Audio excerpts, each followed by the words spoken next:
speaking with Reggie Green, who has had a career in the R&B music scene in Southern California. Did you start in Southern California? Yes, yes. And the bands that you worked with, were they from Southern California? No, they were from Philadelphia. Uh-huh. And I met them when I was in high school, in the 11th grade. They were from Philly, but going to school in... No, they were from Philly, and they were out here doing a show at Dudo's Music Center. Where was that? That was in Compton, California. Okay. And so some friends of mine and I went up to the show. We didn't have any money to get in.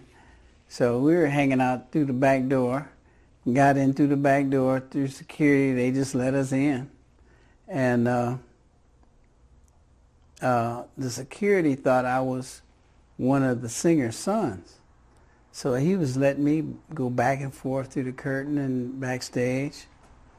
And I had another friend that was on the same show. He was playing drums for the Young Hearts.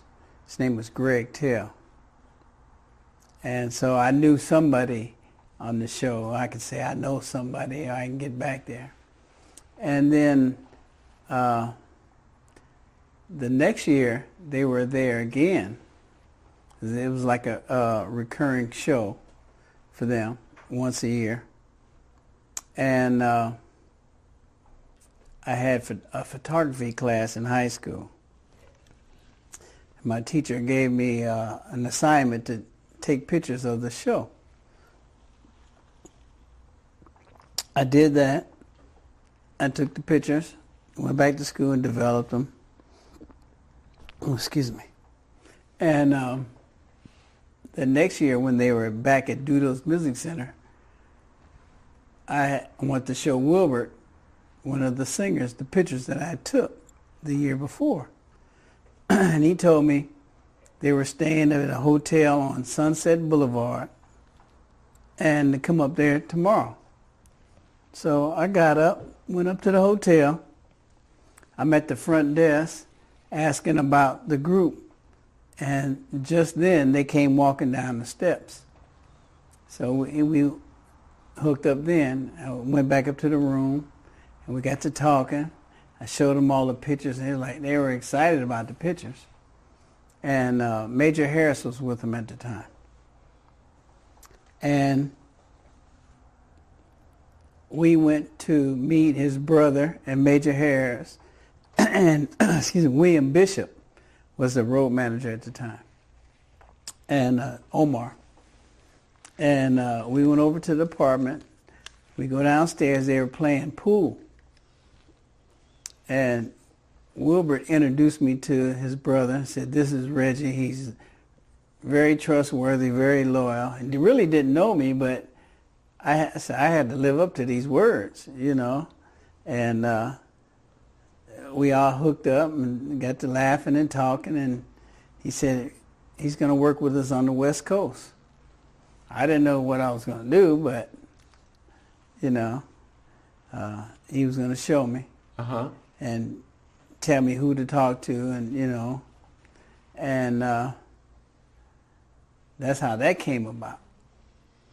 And they took to me like a can of paint. They didn't know me. I didn't know them. They didn't know me, but I knew I wanted to work with these guys. And what did you wind up doing with them? Road manager for a minute. Road manager? Yeah. But I did a lot of different jobs. Everybody did different jobs to, you know, make sure that they had put off a good show. You know, try to take the pressure off of them and alleviate all the problems that came up, you know, during touring and traveling, and I promoted a couple of shows for them at Inglewood West, a club in California, with a guy named Sam Watson. And what was the year? That was 1988. And so what was the music scene like at that time? What kind of music? Because you worked with the Delfonics, I guess, as the most premier act that you worked with. Right. Was it also in the mid-'80s or when? It was started in 71. When they were really at their height. When they were at their height, yeah. And in 1971, I was in the 11th grade. I was 16, 17, and the principal sent a message down to my room for me to come to the principal's office. I'm like, what did I do, you know? And they were having a talent show, and the groups were auditioning, you know, to get on the talent show. And they said they were the Delfonics. And he knew I knew the Delfonics because he was giving us passes to leave at lunchtime to go down to do those music center at lunchtime. Uh-huh. And he knew I knew the Delfonics. So the principal asked me to come into his office and let him know, are these the real Delfonics? I was like, no, they're not. And he said, thank you. You know, because the Delfonics were much older. Yeah, much older. And these guys were imitators. Back in the day, they were imitating, like the imitator groups they have out now. Mm-hmm. And I was like, no, that's not the Delfonics. And by long shot, that's not the Delfonics. So he thanked me. And 1975, they were doing a show in San Francisco. It was called Ed Howard's Place in Oakland, California. Had they had a number of albums out already? Yes. They were at the height, on the other side of the height, you know, and everybody's still trying to get music out there and record and try to get a hit record, but disco was coming in and rap was coming in, so it was putting a hold on the R&B side of music, you know, the slow stuff. Uh-huh. That so they were known for, you right. know. So for people who may not know the name, but they may know their music, what records are the Delfonics recognized for? The big one was La La Means I Love You. How does it go? La La La means I love you. Yeah, I'm not a singer. But then they had Break Your Promise. Wasn't a worldwide hit, but it was a national hit. And I'm Sorry. And they all came out pretty close much together to where La La was still at the height, and here these other songs are coming out. And so they never made it to that status. And Hey Love was wrote by Wilbert Hart, the brother of William Hart. William was the lead vocalist? Right. And William was the... Wilbert? Wilbert was a harmony singer? Yeah. Background harmony. He would do the choreography. He would do the outfits. And because everybody had different jobs to do. Uh-huh. You know, to pull it together. Who performed or who recorded Didn't I Blow Your Mind? That was William and Wilbert and Tom Bell. Tom Bell was the arranger. He was a writer with William. Was that also in the 71 to 73? Yeah. About 72, I think, was Tom's last year. And then Tom went on to write with Linda Creed for the Stylistics, and then he had the Spinners. What did Tom Bell do? He was an arranger. Uh-huh. He was a writer. He was a promoter. Did he produce the records in the studio? No, that was somebody else. That was I think it was Bobby Eli. Had you gone to the studio there in Philly? Not at that time. The first time I went to the studio was out here in Los Angeles in 1973 at the record plant. It was on 3rd and off of La Cienega. With which group? With the Delfonics. And they were doing Delfonics Return album.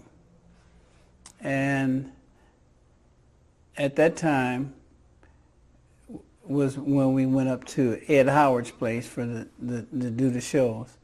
And we went to the record plant in San Francisco because they were remixing some of the songs. And the time I went to Philly International Records, I was with William. And he took us to Philly International Records. But I had met Kenny Gamble and Leon Huff before that. In '75, they were out living out here in Los Angeles at that time. And he said, I got a meeting to meet Kenny Gamble in Century City. So I drove him out there, and we met Kenny Gamble, Leon Huff. I met Kenny Burke of the Five Stair Steps, and they had a good meeting with him. But by them being from Philly, Delfonics never recorded with Kenny Gamble or Leon Huff. They were always with Tom Bell, and they were all part of the Philly sound. Yeah. Just like the Motown sound, they had the Philly sound. Uh-huh. And they recorded with Tom Bell. With Tom Bell, yeah. And Gamble and Huff, who were also part of that Sigma Studios. Right. But they didn't record together. Right, yeah, exactly. With Gamble and Huff, weren't they writers? They were writers, yeah. Composers. And composers, yes. Yes. Okay. They had Harold Melvin's Blue Notes, the Ebonies,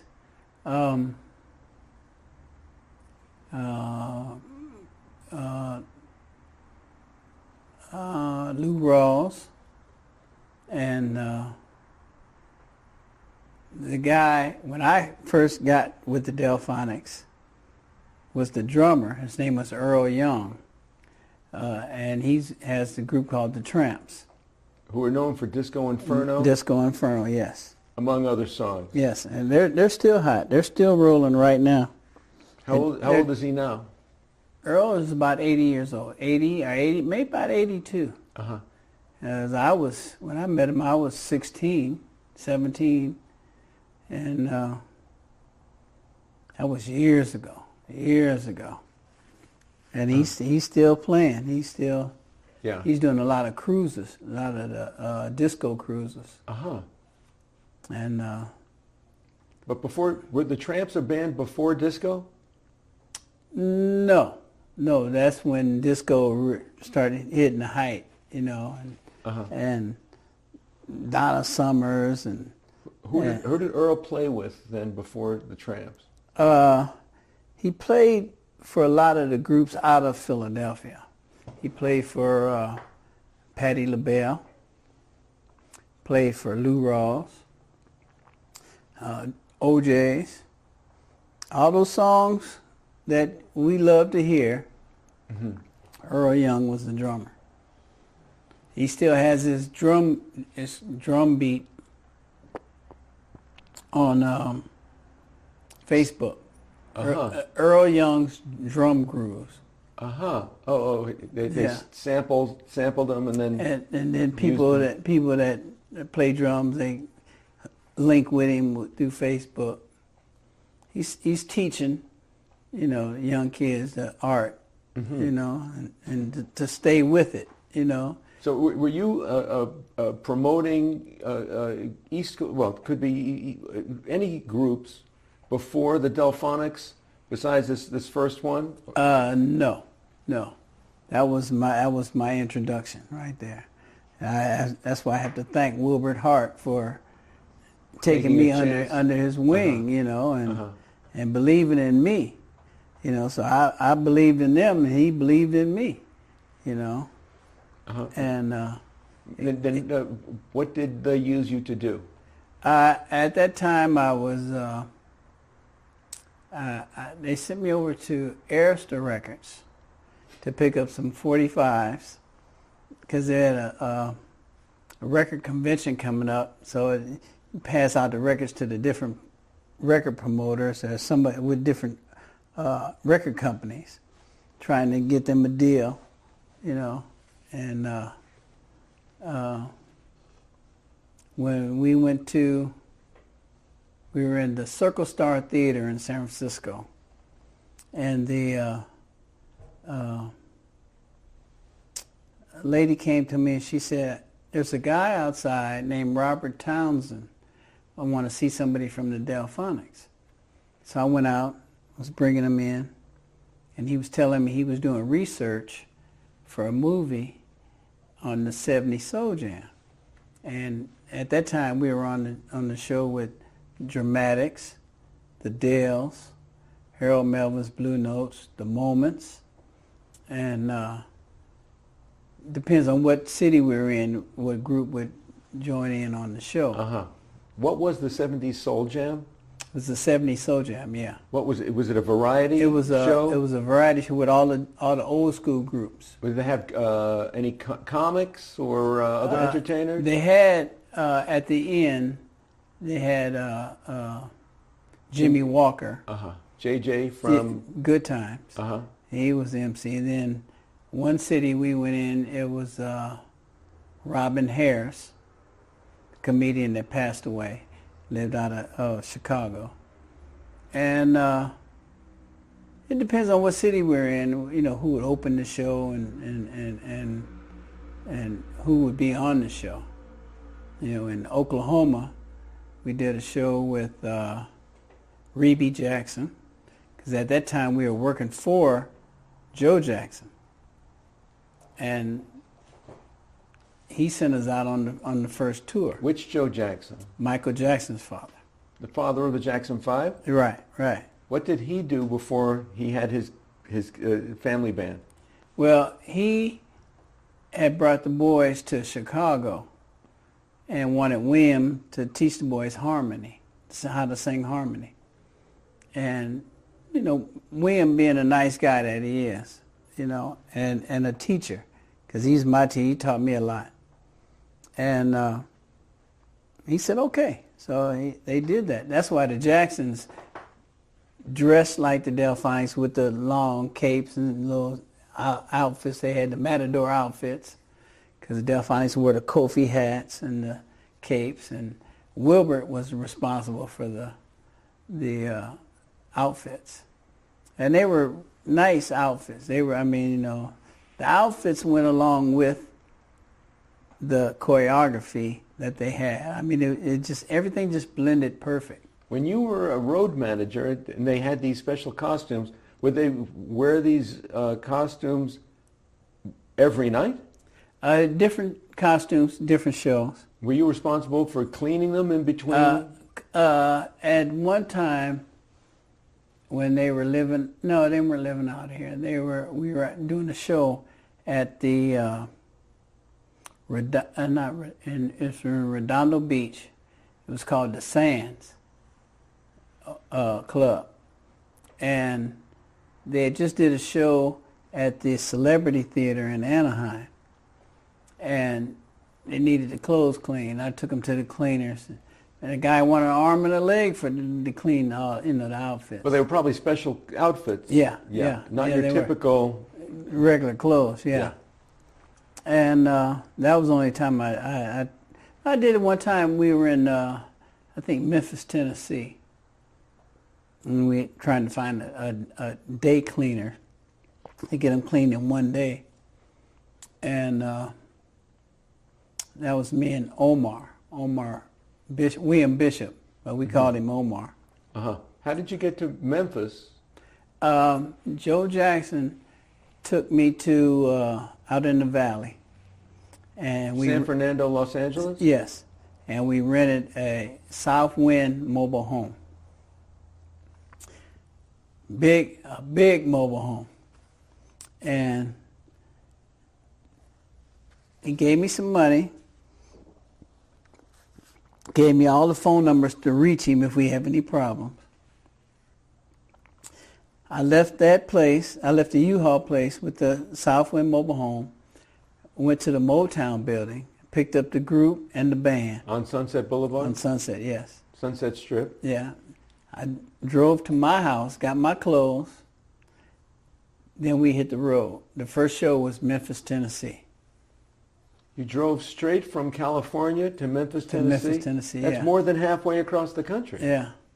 We by the time we left, and we're driving through the night, then the sun started coming up. We're in Arizona. It was beautiful. Arizona was beautiful. Then we got to Texas. It took us all day to get through Texas. I said, we still in Texas? Yes. So we went through Memphis. Then we had to come back to Texas. And we did a show in Houston, Fort Worth, and Dallas. Dallas, we leave. We go back down south to New Orleans. I'm like, man, we could have just did all this opposite, but it was the way they had it planned out. And we did New Orleans. Then we did Baltimore, the Apollo. In Manhattan? The Apollo in New York, yeah. Yeah, New York City? Yeah, Uh-huh. in Harlem. Uh-huh. And then we went up to Boston. And then from Boston, we went to the Westbury Music Fair. On Long Island. Yeah, we did it up there. And then we came back down to Philly. Then we did Chicago and Detroit. And back to Philly. Did they do a solo show or as in a headliner? In some shows, it would be the Dells and the Delfonics. For most of the Apollo, Westbury, Baltimore, Chicago, it was the Dells and the Delfonics. Who was the headliner? Dells. Uh-huh. Now, weren't the Dells essentially a 50s group, started in the 50s? Starting in the 50s, right. Stay in My Corner? Stay in My Corner, but they had a lot of hits. But Stay in My Corner was probably their biggest hit. But they were nice guys. They were really nice. And we did shows with Harold Melvin's Blue Notes, they were nice too. The Moments.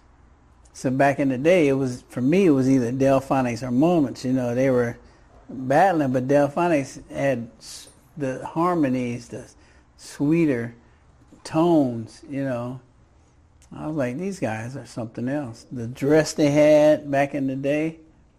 Uh-huh. And what songs were the Moments known for?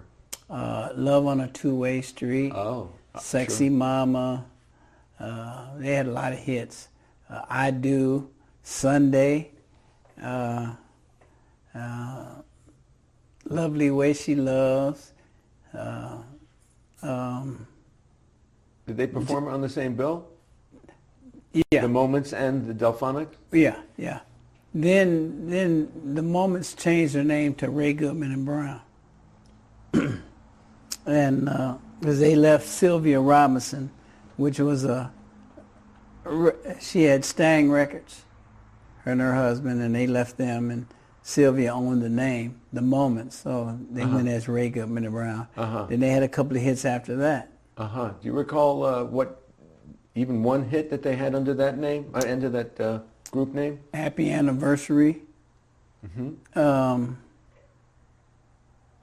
Oh man, I can't think of the names. My mind went blank on that. But you were at all these shows? Yeah. But for me, I grew up playing these records. Yeah. The Moments, Yeah. Delfonics, Harold Melvin Blue Notes. When I was in junior high school, and Harold Melvin was just coming out with the Shy Lights, and then I get out there on the road and I'm listening to all these groups live every night. The same songs I used to play on the record player. Or on the radio? And it was amazing for me. It was an amazing time, fun time, because it wasn't about trying to make a lot of money or making money. For you? For me, yeah. Uh-huh. It was just Maybe for them. out there. I was doing what I wanted to do. I was enjoying myself. You know, and plus I was working. You're getting paid. Getting paid, yeah, and doing what I like to do. And they said when it's like that, it's not like a job. And it was never like a job for me with the Delfonics. You know? The Delfonics were influential. In my interview with Russell Tompkins Jr., he credits the Delfonics as being the model there at the, was it Sigma Sound in the film studio? Right. Yeah. Yeah, because the Stylistics came after the Delfonics. Yeah. Like Blue Magic. The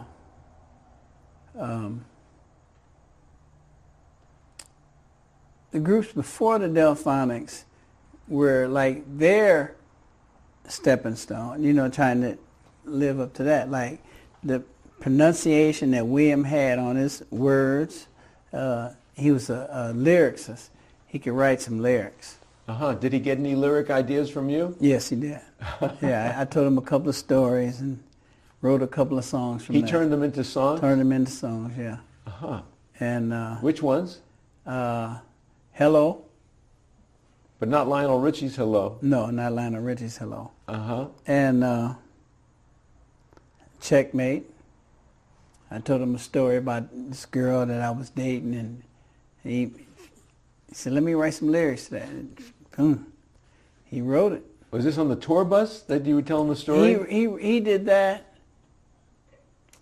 No, we were. The tour bus, I was with Wilbert. With William, we were in the South Wind mobile home. And we went to Oklahoma one time. We were doing a show with, Reby Jackson was on the show. We worked for Joe Jackson. And William likes to fish. He likes to golf. So, and he likes so he had his guitar, his golf clubs, and he's ready to go fishing.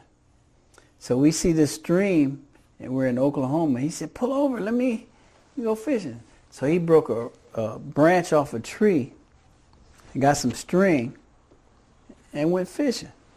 So we're at the top of the road. We're all just kicking back, relaxing, waiting for him. And we hear him holler, "Hey!" We thought he fell in the water. So we run down there.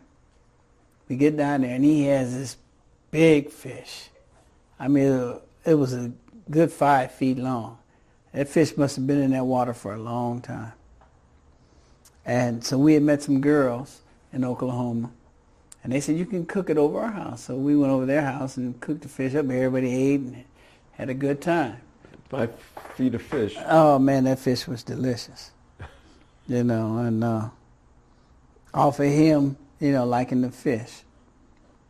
And he's sitting back with his little twig. He broke off the tree, had his guitar, he's black, he was playing his guitar and waiting to get a little bite, and he got a bite and pulled it on in. So you traveled with the Delfonics. Any other groups?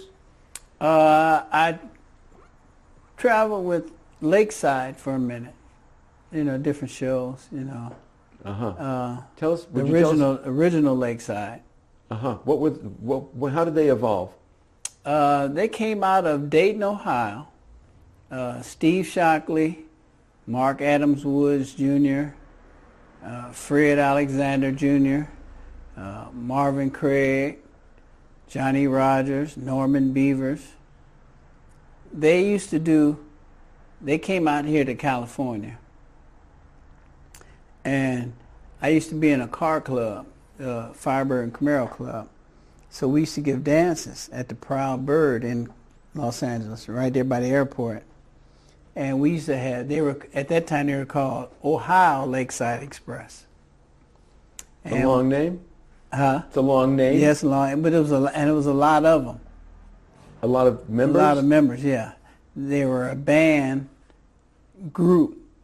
You know, everybody's, you know, got their cut of what somebody else did. Steve Shockley was mainly the writer. Mark Woods was the lead singer. Uh-huh. And what songs were they known for after they covered other bands' music? They were known for Fantastic Voyage, All the Way Live. And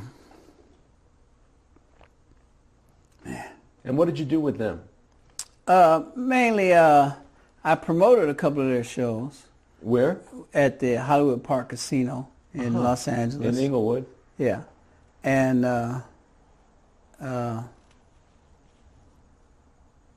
Westchester might be Westchester. Sorry. my buddy Marvin Craig, the bass player, we're really tight.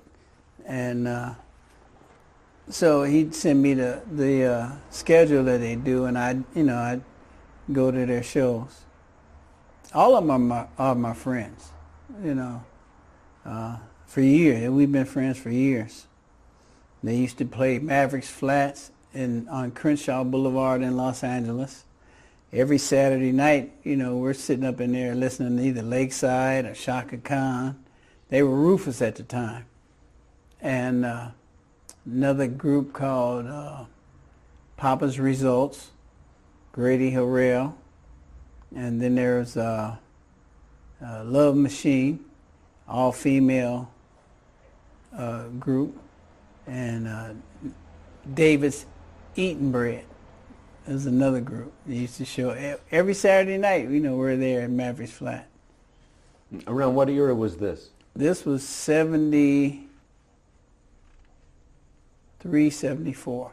Oh, this is during that R&B. Yeah. They had the Total Experience down the street from Mavericks Flat. And so we used to go back and forth. We're back down the Total Experience, be the Delfonics and Harold Melvin's Blue Notes, or Delfonics, LTD Band, Bobby Womack, the Chambers Brothers, and Roland Chambers. Separate from the Chambers Brothers? Yeah. And Roland could play that guitar, just like Tony Bell was the brother of Tom Bell. Uh-huh. He could play that guitar and make it sound so beautiful. You'd be like, wow, it sounds just like the record. And did he play it on the records? And he played on the records, yeah. But even in the show, in live shows? Yeah, it sounds just like, when you hear the Delfonics, you think, wow, it sounds like the record. And that's really important to people in the audience that hear a group and say, it sounds like the record, And then, like a lot of people didn't know that Russell Tompkins of the Stylistics was the only one singing on the first 3 albums.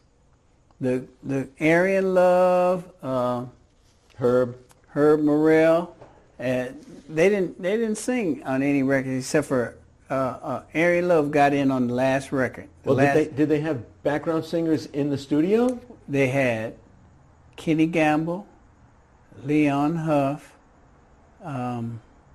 They would sing? They would sing the background parts. The background parts, yeah.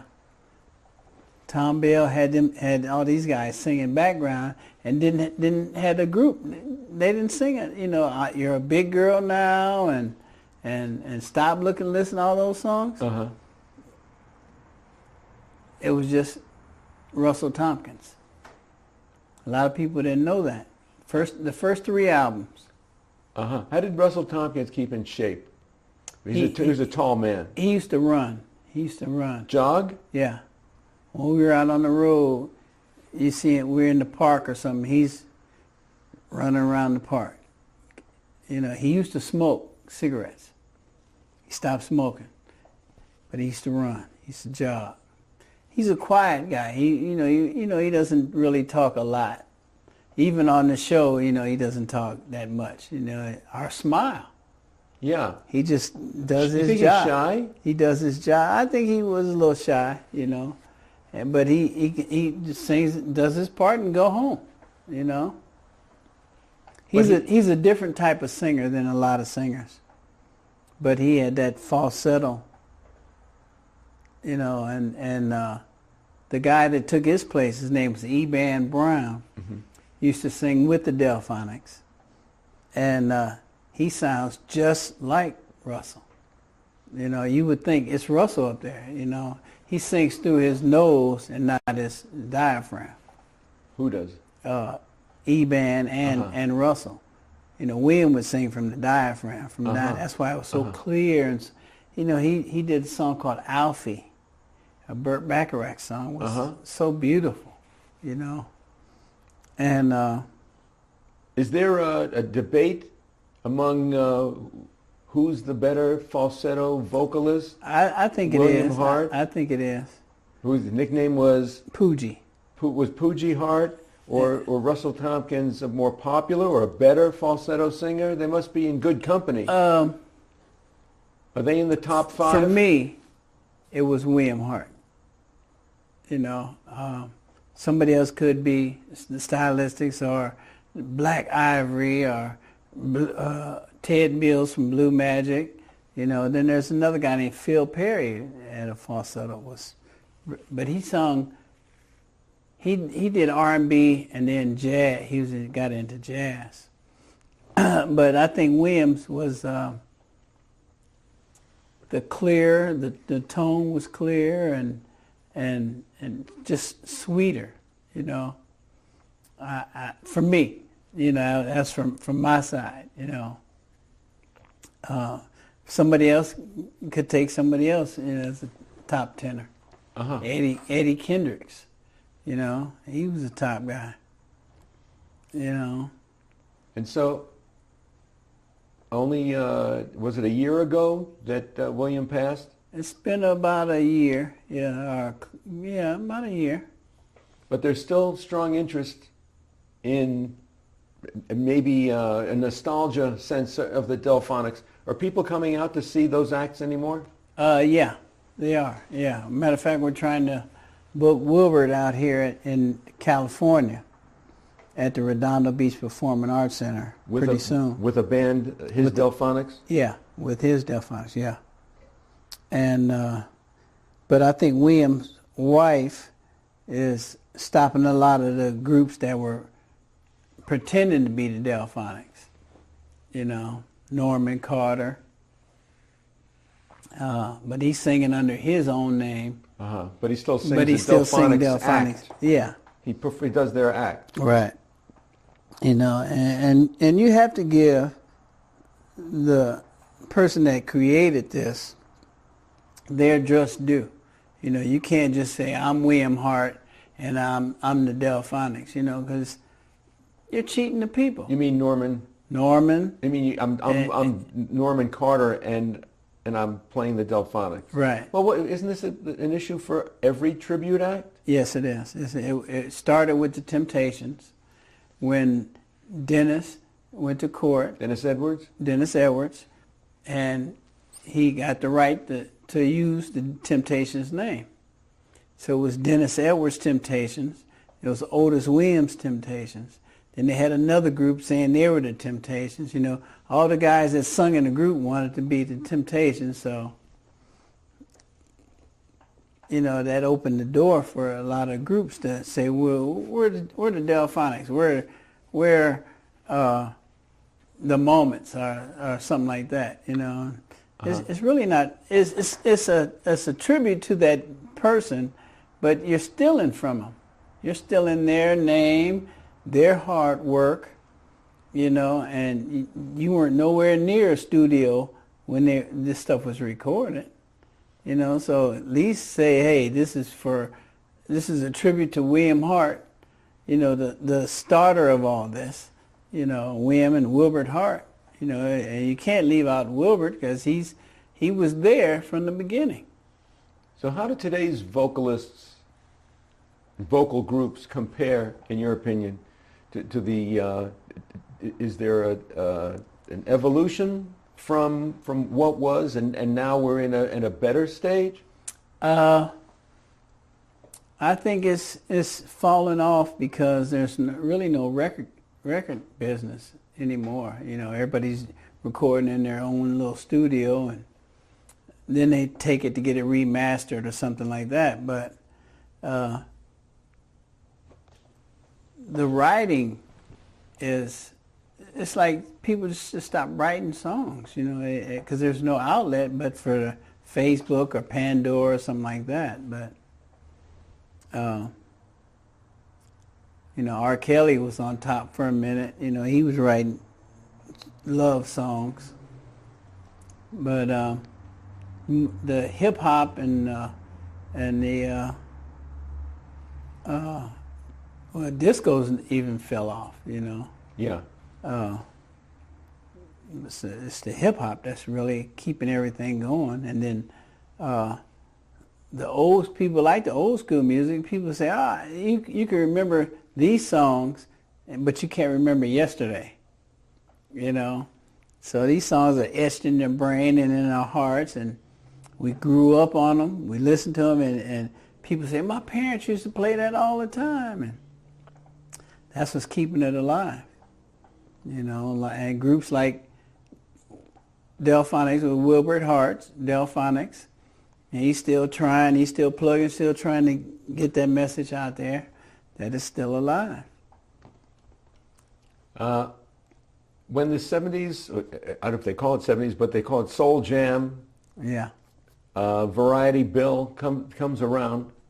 Do you ever go to the shows anymore? Once in a while. It depends on who it is.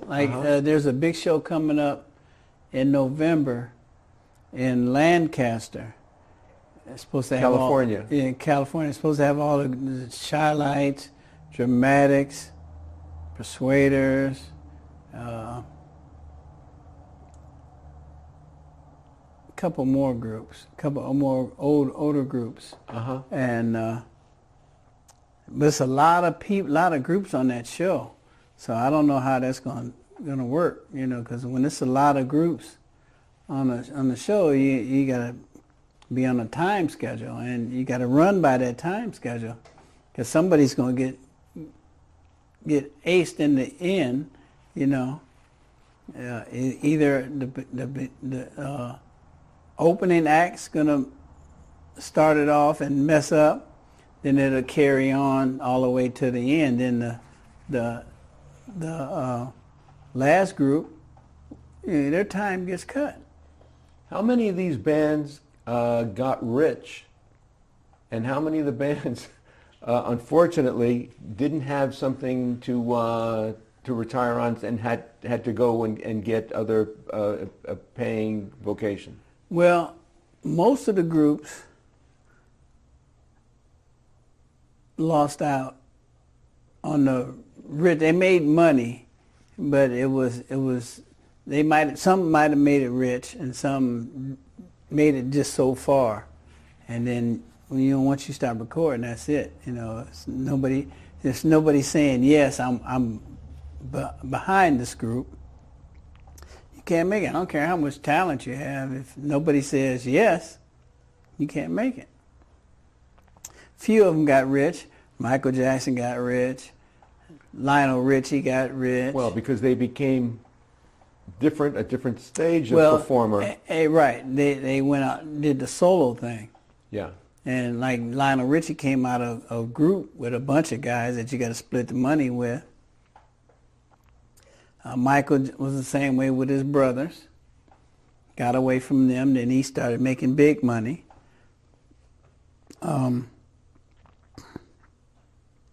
But I would say 99% of the groups just made it to a certain level. And then the jealousy kicked in, the envy, people in the group, when you start out saying, okay, everybody's going to get an equal share, but everybody's not writing the songs. You're not participating, you're just getting paid. See, and that's what happened with Stylistics. Those guys were getting paid and wasn't writing nothing.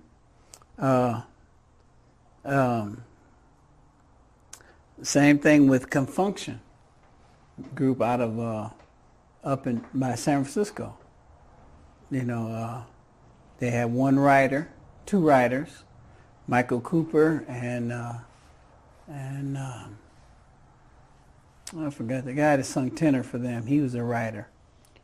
So were the 70s a heyday for R&B in your view? I mean, I think so. That was the heyday. like 66 to 76? 60, yeah, about 66 to 76. Yeah, that was it. And nowadays, would you encourage young people to look towards music as a way to make a living? Yeah. Music's a good outlet. Is it? Yeah, but the thing is, there's a void.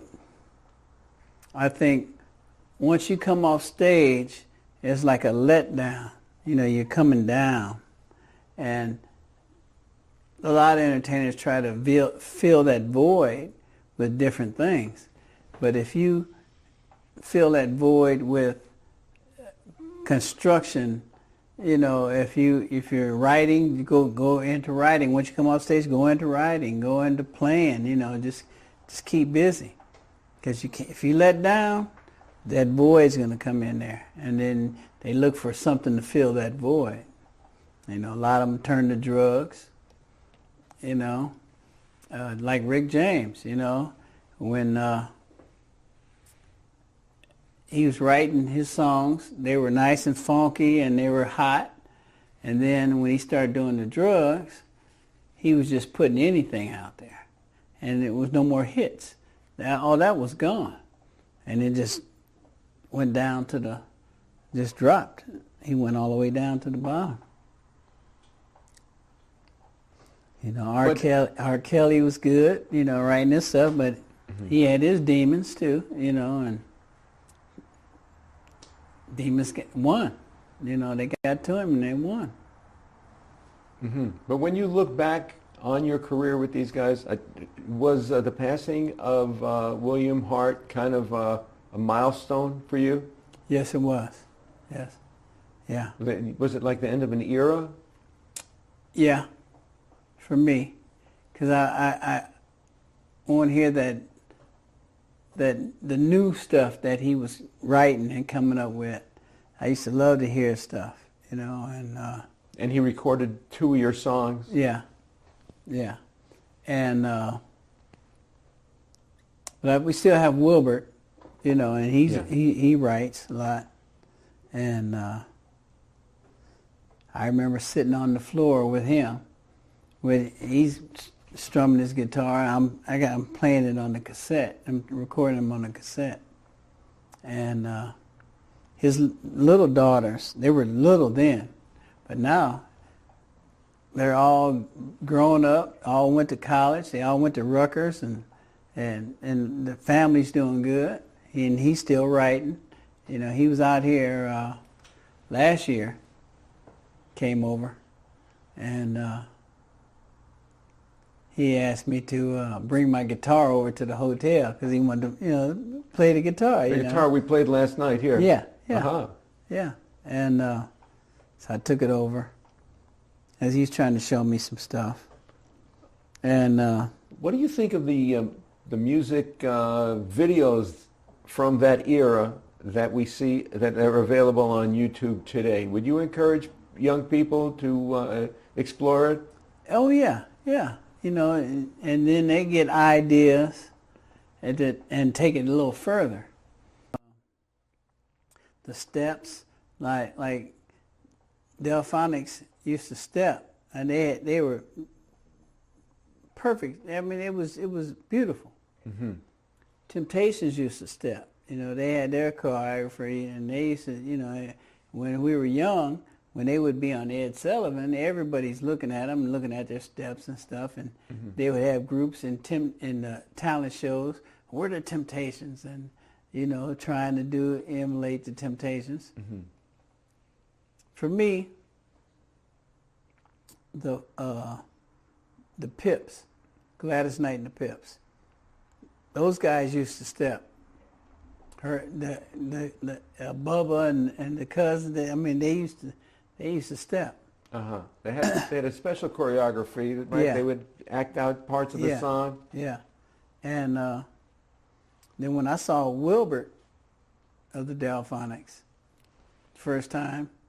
He had his own style, and the stepping was perfect. Randy Kane was perfect with Wilbert. And then when Randy Kane left, Major Harris stepped in. Perfect fit. Perfect fit. Wore the same size clothes that Randy wore. What did Major Harris record on his own? Love Won't Let Me Wait. Could he retired on that number or on that one record? Yeah. Did he write it? No, he didn't write that. And Major was a funny guy. In what way? He would tell us stories. When we were on the tour bus after the show, we're playing dominoes or cards, and we're going across to the next city or wherever we were going, and he's telling us stories. I was with Whitney Houston. I was with Aretha Franklin. He's telling us all these elaborate stories. You know, they were funny. He told us he was in Vietnam, and they dropped him off in a helicopter with a knife and a rope. And then we said, well, how'd you get back? He said, I had to fight my way back. But then you said the next night you were at a club singing in the club. It was like, it ain't adding up, you know. But he would have, on the rider, he would have the promoter get him a big bottle of Grand Marnier and have it in the dressing room. When we get there, you know, it's in the dressing room. He'd give it to me and tell me to stash this on the bus for later on. So when we're playing dominoes stuff, he's drinking that Grand Marnier, getting tore up. That's how I started drinking Grand Marnier. It's real sweet liqueur. Uh-huh. And, Orange. yeah. And then I had to stop drinking. It was just too sweet for me. I had to stop drinking. I take water. That's all I need. My water. And now you're retired from Hollywood. You retired to where? I'm in Las Vegas now. I'm about a 3-bedroom condo. Just trying to live my life every day. I've been to California the past 5 weekends in a row for the LACMA concert, jazz concert, and then it'd be something else going on. Went to Central Avenue. Last Saturday I went to Carson Jazz, and week before that I was at the Watchtowers Jazz. So I'm trying to enjoy my life. Uh-huh. You know, something come up I want to do, I do it. Uh-huh. Are you a bachelor? Yes. Are you a confirmed bachelor, or I'm a confirmed bachelor with no kids. are you single looking to mingle? Yeah, single to mingle. You know, I can mingle anytime. You know, I still like looking at the girls and enjoying myself. Uh-huh. Do they have good clubs in Las Vegas nowadays? They got a couple of clubs here called the OSO Club, the West Side Oasis, and Blue Martini. There's a couple more, but I don't really club like I used to. Like we used to down in L.A. They had the Speakeasy, Little J's, Mavericks Flat, Total Experience, Mingles, Contempos. You know, clubs like that we used to go to every night. You know, but up here I'm in. Once I get in, I'm in till the weekend. You know. You're in, meaning in the house? In the house, yeah. I still listen to my music. I play my own playlist in the car and the truck. What about the lounge acts in Vegas nowadays? We're in the autumn of 2023. They slowed down because it used to be a time when you could catch big acts in the lounge acts, but now it's not too many. You might find one or two here and there, or down, you go down to the Orleans, something like that. But or catch a big show like I just saw George Clinton. Concerts. Concerts, yeah. And then they have concerts out at the park out here at Craig Ranch. We had Lakeside one time, and comedy. They had a comedy act with Mike Epps and Cedric the Entertainer. Different groups. And How about taking a cruise? Would you go on one of those cruises with oh the- yeah, definitely. Matter of fact, I'm looking into a cruise now. For next summer? To For next- escape for next escape the summer heat in Yeah, Nevada? exactly. And I'm thinking about my friends putting a non-profit together. And we were thinking about putting together a cruise, a music cruise.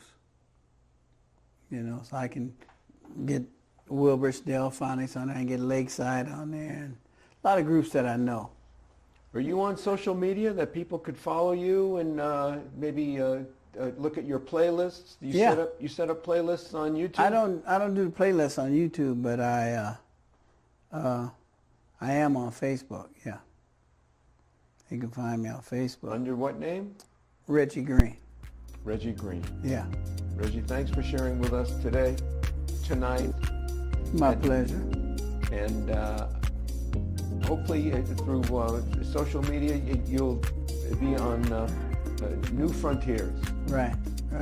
I'm looking forward to. I'm looking for a new day every day. Something new every day.